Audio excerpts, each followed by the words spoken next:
สร้างเปลี่ยนหน้าจอให้แน่จอรุ่นนี้บอโอ้ได้ตัวนี้ราคาเท่าไหร่นี่ตัวนี้จอรุ่นดี500,000เด้อ500,000มีหักประกันบ่มีตัวนี้ครับประกัน7 มื้อถ้าเปลี่ยนมาถ้าลูกค้าโบเฮ็ดตกมันแต่ว่าจอมันล้วนมันสัมผัสบ่ได้เนาะตัวนี้ประกันได้ถ้าว่าลูกค้าเฮ็ดตกแตกแต่บ่มีประกันหมดประกันเลยตัวนี้ด้นบ่จังแล้วนี่อันนี้มีแต่10 นาทีถ้าลูกค้าถ้าเอาเลยเด้อแบบเดียวโอเคเนาะโอเคเป็นเลยเนาะโดยโอเคแล้วเด้อลูกค้ามาเอาเลยเด้อ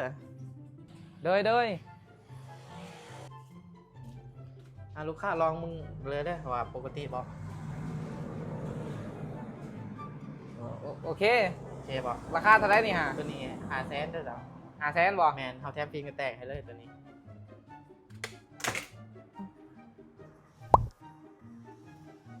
ประกันได้อยู่บ่พอสร้าง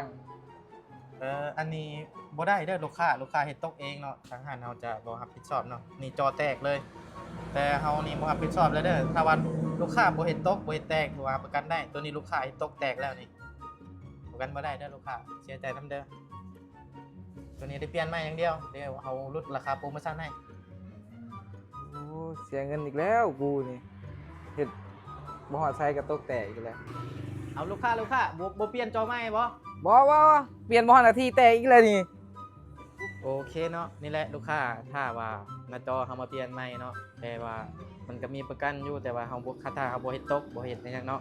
คือแบบนี้เฮ็ดตกแตกแหละเฮ็ดตกแตกเองแล้วถือว่าประกันก็หมดแต่ว่าหน้าจอเนาะเฮาเปลี่ยนไปแล้วมันบ่ตกหน้าจอยังดีสภาพฟิล์มยังบ่แตก